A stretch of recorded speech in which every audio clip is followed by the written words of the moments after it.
నమస్కారం అండి. తమరేనండి కింకాంగ్ గారు? నేను కాదు, మా బావ లోపల ఉన్నాడు. అపాయింట్మెంట్ ఉందా? ఏమిటి, రౌడీకి కూడా అపాయింట్మెంట్? చెప్పు తీసుకు కొడతా అడ్డు. అపాయింట్మెంట్ లేకుండా ఎడితే నేను ఫోన్లో మాట్లాడేలావయ్యా. అయితే వెళ్ళండి, ఎందుకైనా మంచిదే. ఈ మాటలు విన్నాడేమో చెప్పులు ఇడిచి మరీ వెళ్ళండి.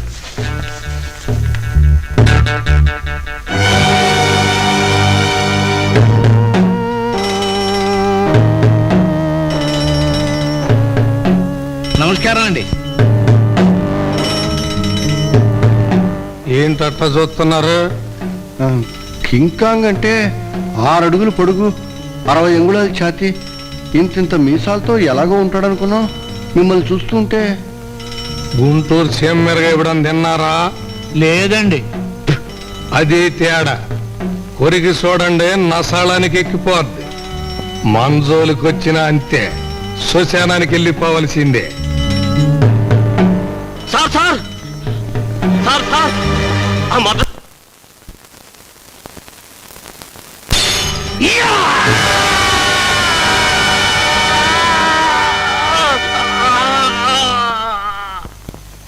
మర్యాద ఉండొద్దండి.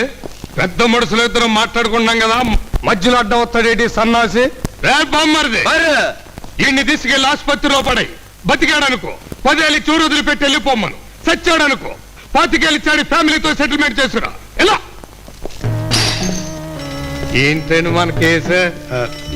కొంచెం మంచినీళ్ళు ఇప్పిస్తారా? చేసే పొద్దున్నే మంచినీళ్ళు ఏంటండి?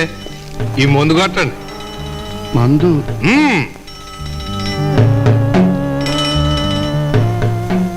తాగేయండి బాబు, మనకు కూడా మర్యాద తెలియదని ఆ గ్లాసు బదులు కొట్టి పొడిచేస్తాడు. తాగేయండి, తాగేయండి. ఏది చెప్పండి, ఏంటి మన కేసు?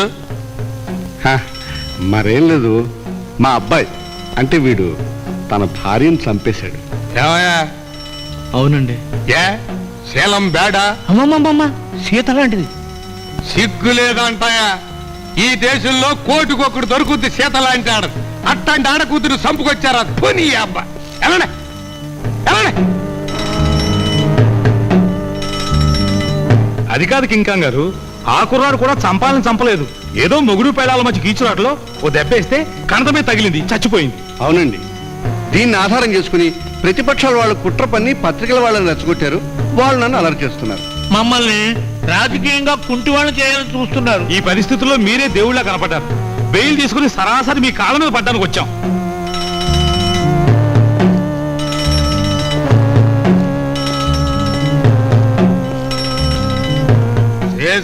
సార్, ఈ కేసు మనం టేకప్ చేస్తున్నాం. సంతోషం. తమరు ఒకసారి బయటకు వచ్చి ఆ జడ్జి గారితో మాట్లాడితే.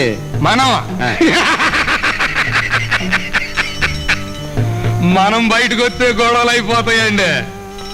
మనం నమ్మట్లయిపోవాలా, బయట నమ్మట్లయిపోవాలా. All murder. మరి కేసు కేసేసా నాకు వదిలేయండి. మరిది అరావలొచ్చులు తీసుకుని రా.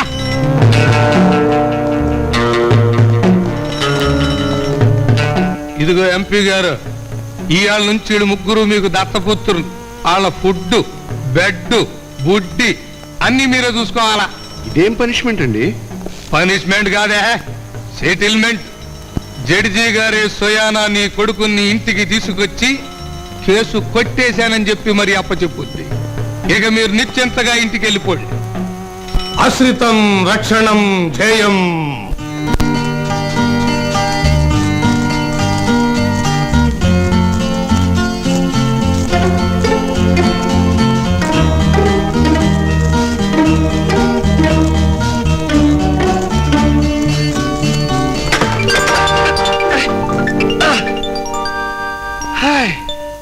ఎవరు నువ్వు?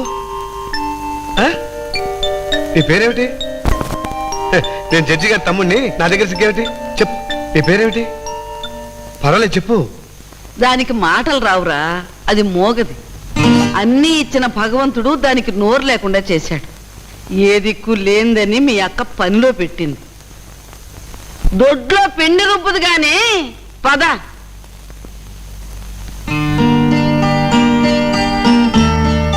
మూగపిల్ల.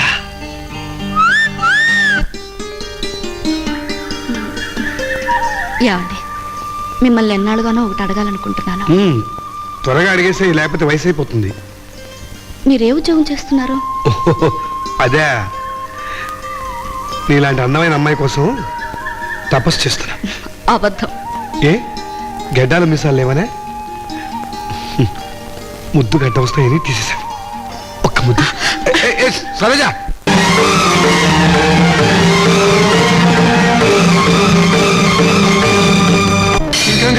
కింకం గారు. ఏంటండి ఎంపీ గారు, నూనెలో ఇచ్చిన అప్పుడలాగా మొహమాట కందిపోయింది ఏంటి? మీకేమండి, మీరు ఇక్కడ హాయిగా కత్తులతో ఆటలాడుకుంటున్నారు, అక్కడ రాజశ్రీదేవి గారు మా మీద కత్తులు చూస్తుంది. మీరు తొందరపడకపోతే మా వాడికి ఉరిశిక్ష ఖాయమండి. చెయ్యి ఊరుకోండి. సమర్థాడంగానే పెళ్ళవుద్దా, పెళ్ళవంగానే తెల్లవుద్దా? మధ్యన బోళ్ళని కార్యక్రమాలు ఉండాలా?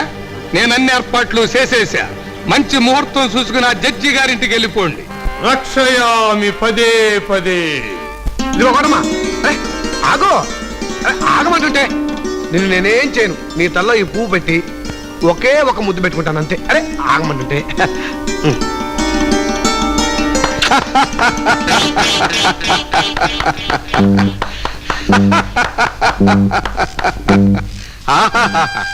నేను వచ్చింది ధర్మదేవత అయిన న్యాయమూర్తి రాజశ్రీదేవి గారింటికా, లేక ఏదన్నా చవకబారు సినిమా హాలుకా?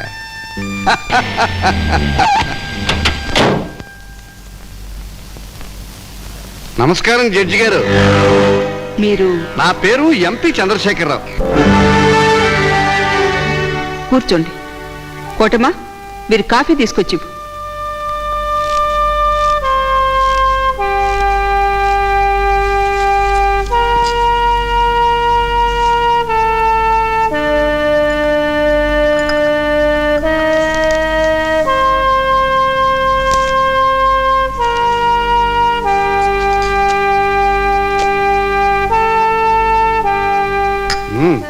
మీ ఇంట్లో కాఫీ చాలా రుచిగా ఉంది జడ్జి గారు. నమస్కారం, వెళ్ళండి. ఆగండి, నేను మీతో మాట్లాడాలని వచ్చాను. ఎంపీగా మీరు మా ఇంటికి వచ్చారు, గౌరవంతో కాఫీ ఇచ్చాను. ఒకవేళ మీ అబ్బాయి కేసు విషయం మాట్లాడాలని వచ్చి ఉంటే ఐఎమ్ సారీ. కోర్టు విషయాలు నేను ఎప్పుడూ ఇంట్లో చర్చించను. ఆగండి, నేను మామూలు మనిషిని కాను. బొమ్మను చూపించి బ్రహ్మచేత ప్రాణం పోయించగల తెలివితేటలు గలవాణ్ణి, రాజకీయ నాయకుణ్ణి. ఆ తెలివితేటలు కోర్టులో చూపించండి. రాజేశ్వరీదేవి గారు, అలా వెళ్ళిపోవడం ఏం మర్యాదగా లేదు. నేను తలుచుకుంటే అండమాన్స్లో కోర్టు పెట్టించి మిమ్మల్ని అక్కడికి ట్రాన్స్ఫర్ చేయించగలను. మిస్టర్ ఎంపీ, మీరు మాట్లాడుతున్నది 4 గోడల మధ్య నలుగురి సుఖం కోసం ఆత్మత్యాగం చేసుకునే ఆడదాంతో కాదు, నల్లకోట్ల మధ్య న్యాయం కోసం పాటుపడే న్యాయమూర్తితో. న్యాయస్థానం ముందు డబ్బు, రాజకీయం ఏవీ పనిచేయవు. ఒక్క సంతకంతో నేరస్తుల్ని ఉరికంబానికి ఎక్కించగల న్యాయాధిపతితో మాట్లాడుతున్నారని గుర్తుంచుకోండి. చూడండి న్యాయాధిపతి గారు, రాజ్యాంగం మా చేతుల్లో ఉంది. మేం తలుచుకుంటే అసలు మీ న్యాయ వ్యవస్థనే రద్దు చేయగలమన్న విషయం మీరు గుర్తుంచుకోండి. రాజ్యాంగంలోని అస్పష్టత కారణంగా మీ ఆటలు సాగుతున్నాయి. చట్టాల్ని మార్చుకునే హక్కు మీకుండొచ్చు గాని చట్టాల్ని ధిక్కరించే అధికారం మీకు లేదు. ఇప్పుడు నన్ను బెదిరించి మీరు చట్టాల్ని ధిక్కరిస్తున్నారు. ఆ నేరానికి మీరు కోర్టులో నా ముందు చేతులు కట్టుకుని నిలబడాల్సి వస్తుంది. జాగ్రత్త. ఆగండి న్యాయమూర్తి గారు, కోర్టులో చేతులు కట్టుకుని నిలబడాల్సిన వ్యక్తి మీ ఇంట్లోనూ ఒకడున్నాడు.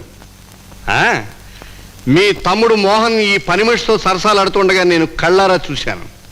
ఆ విషయం ఈ కోటమ్మతోనే కోర్టులో కాదు, జనంలో చెప్పించి మిమ్మల్ని అల్లరి చేస్తాను.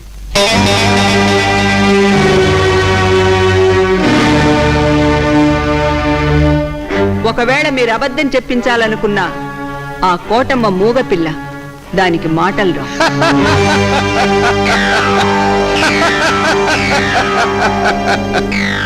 ఏవే కోటమ్మా, నువ్వు మూగదానవా? నీకు మాటలు రావా? అయ్యి బాబోయ్, ఎందుకు రావండి, శుభ్రంగా వచ్చు.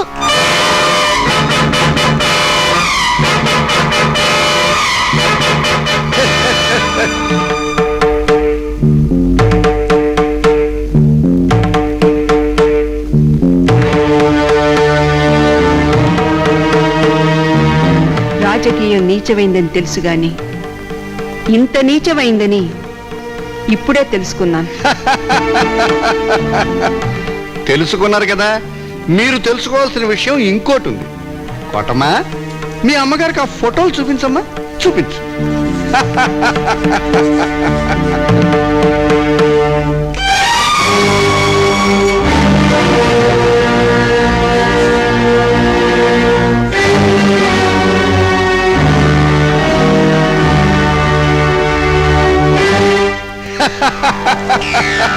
ఇప్పుడు పరిస్థితి అర్థమైంది కదా. మీరు నా కొడుకుని నిర్దోషిగా వదిలిపెట్టకపోతే ఈ ఫోటోలు ప్రముఖ దినపత్రికల్లో ఫ్రంట్ పేజీల్లో ప్రింట్ అయిపోతాయి. మీరు నాకు ఈ మేలు ఊరికే చేయక్కర్లేదు, మీరు కోరినంత డబ్బు ఇస్తాను. హలో, ఐజీ గారి కనెక్షన్ ఇవ్వండి. ఐజీ గారా, నమస్కారం. నేను జడ్జి రాజేశ్వరదేవిని మాట్లాడుతున్నాను. రేపు సాయంత్రం నా తమ్ముడు మోహన్ పెళ్లి. పెళ్లి కూతురు ఎవరంటారా? మా పని మనిషి కోటమ్మ.